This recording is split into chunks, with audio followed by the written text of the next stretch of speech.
Hi, welcome back to Space Thoughts. Happy New Year 2022. Yes, I know it's been over a month since I did my last video. And I think that was on the Russian ASAT demonstration. What I want to talk about today actually deals with an event that occurred in December. I think it was December 3rd in particular. And it wasn't really as drastic as the Russian ASAT demonstration or anything like that, but had something to do with a complaint by the People's Republic of China regarding an alleged conjunction between its space station and a Starlink satellite, which SpaceX is deploying as a broadband constellation.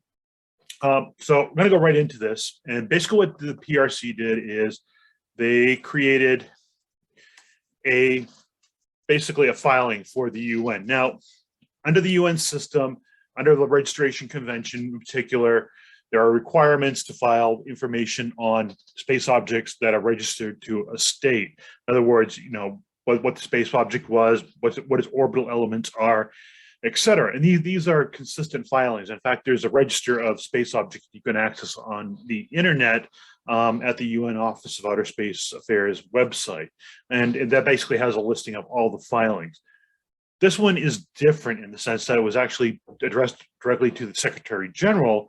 And it really gave, to say the least, a very odd complaint regarding their space station and the Starlink satellite system.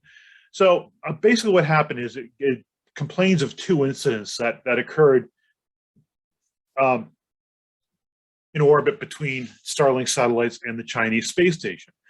The first one occurred basically in May and June of 2021, where a Starlink satellite 10095, allegedly made some maneuvers that put it in a position where the Chinese alleged that it was going to collide with their space station. And as a result, they had to maneuver their space station in order to avoid the collision. So that was one incident. The second incident on October 21st, 2021, the second alleged incident, where they had another encounter where the Chinese space station had to perform a maneuver to avoid the alleged conjunction between the two space objects. So basically what the PRC is doing, they came in and say, okay, we had these two incidents and we're complaining and we're citing Article 5 of the Outer Space Treaty. Now, I'm going to look at Article 5 really quick there.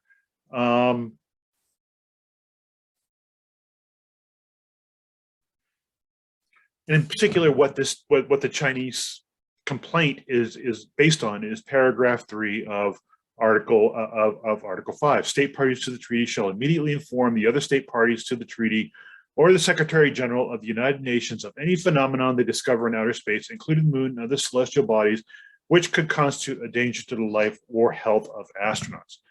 This is this paragraph in particular is designed for basically puts a responsibility on a state to advise other states, the UN and other states, of potential dangers in outer space. For example, say say you're performing a space activity, and in the course of your exploration or space activity, you discover a natural phenomenon such as, say on the moon, you discover a phenomenon that wasn't known before that could pose danger to health of astronauts or even endanger their lives. Well, under the treaty, under the Outer Space Treaty, under Article 5, that state has an obligation to report back. In other words, you just can't keep it close. You can't not tell other states what's going on. You have to inform everybody else that this is something you have to be aware of. However, what the Chinese have done in this case is they've taken Article 5 and, in my case, perverted it for their own purpose, for their own political purposes, to basically complain about the Starlink satellite system. So, in other words, what Chinese are saying with this Article 5 complaint is that they identified a phenomenon, these Starlink satellites, that basically constitute a danger to the life or health of the astronaut because of these alleged conjunctions. So, this is a very unusual, how can you say, way of applying this. We'll go back to this here. And by doing this, I think, they're basically, I don't know, it's just very crazy. Again, we talked about lawfare. And in fact, I did a couple of videos on lawfare. And I talk about lawfare in my briefing letter a lot. In my opinion, this is using treaty law to basically, and I've said this on social media, create just basically throw a temper tantrum and running to the teacher, in this case, the UN, and trying to instigate an international incident where there really isn't a big, it doesn't appear anything happened. Now, understand that the PRC has data sharing agreements with the US for these types of instances. In other words, if the US, with using its space surveillance assets, sees, feels there's going to be a potential conjunction, they would basically be obligated to share that information with the People's Republic of China, saying, hey, there's going to be a potential conjunction. They would also contact SpaceX and say, look, these two space objects, they're going to come pretty close. Maybe you should do something about it.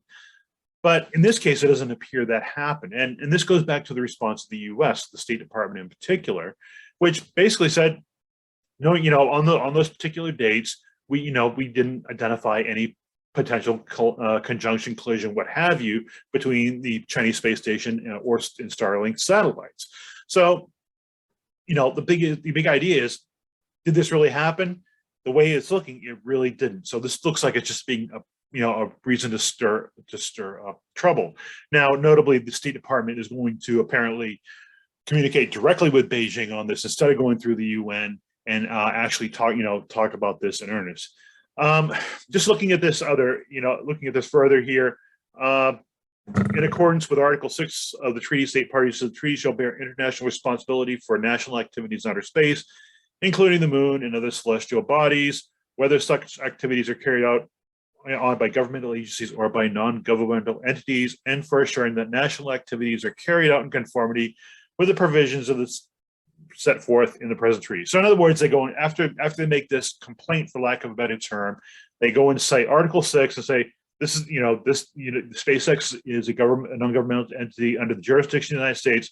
It's their fault, and we want you, the Secretary General, to admonish everybody, the United States in particular, that they have to be more careful and more diligent. So again, why did they do this? Again, probably try and create an international incident. But it also may be trying to pull a little bit of political cover too for their current ally, for lack of a better term, in the Russian Federation. Now, the Russian Federation has been taking some heat because of that demonstration of the ASAP back in November and the debris field and the problems that it's causing. So, in a sense, the Chinese may, in this respect, actually be giving them some diplomatic cover. And I think you're going to be seeing a lot of that. These two are going to be working off each other, giving them diplomatic cover, especially what's going on with Ukraine right now and the potential of what may happen in some of the saber rattling that's going on about Taiwan as well. So you're going to see those two covering each other diplomatically. And I think this is actually one of the ideas of them, the Chinese saying, hey, we'll give you a little bit of cover here. They'll be going back and forth on this. Another reason may be, this might be actually a lawfare move to actually come out and push back against non-governmental activities. Now, arguably, non-governmental commercial ventures in the U.S. is a very significant part of U.S. space activities, and it's very significant for national security as well. So, and indeed, I think these non-governmental activities, commercial activities, are really a linchpin for the U.S. in particular to actually, maintain space superiority, space dominance, whatever you want to call it, leadership in outer space, what have you. Because in once, not only it's leading in innovation, but it's also leading the innovation for outer space, these new rules for outer space, developing the jurisprudence of outer space. The Artemis Accords are a very good example of that. So this might be a way of an attempt by the PRC to push back on non-governmentals like SpaceX in particular and make them the devil. In other words, non-governmental bad. They're being reckless. They're endangering the lives of our astronauts and other astronauts.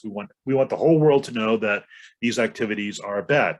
So again, it's not out of the realm of possibility. This is a lawfare tactic to actually demonize or discredit companies like SpaceX, who are really leading the charge for non-governmental activities in outer space. Again, I think that overall this is a temper tantrum and nothing more. It's and again, we talk about lawfare. This is probably what this would really look as a good example of using the Outer Space Treaty, Article 5 in particular, or trying to apply Article 5 as a tool of lawfare. It's encouraging the U.S. doesn't appear to be going through using the UN to actually push back on this, but going diplomatically back and forth with Beijing about it, because it's not giving this tactic any credence. And the idea is if you continue to support or acknowledge or in any way bolster this use of the Outer Space Treaty or Article 5 in particular, it will actually create a state practice and it'll gain traction, and you'll have basically using Article 5 it'll actually gain or encourage other misuses of the Outer Space Treaty. So bottom line is the way the PRC used Article 5 was completely inappropriate. Paragraph 3 of Article 5 does not apply to this situation. I think this was a temper tantrum to create an international incident, but I don't think it's going to fail miserably because the U.S. it looks like it's going to give the appropriate pushback on it.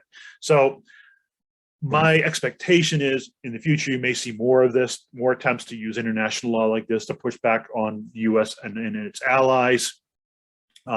Again, I don't think this one try is going to discourage them. They may try to throw mud at the wall again to see if it really sticks or not. So that in a nutshell is what happened with this December 3rd filing. I'll get a link to it in the description so you can actually download this yourself. And these things are free on the UN website, so no charge, no worries about that.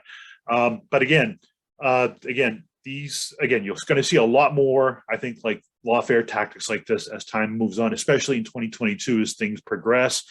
This is going to be a very active year, I think, both in terms of space activities, but also in jurisprudence and shaping international law moving forward. So that's all I have for this recording for the first video of 2022. I hope you stay safe. I hope you're healthy, and we'll talk to you next time.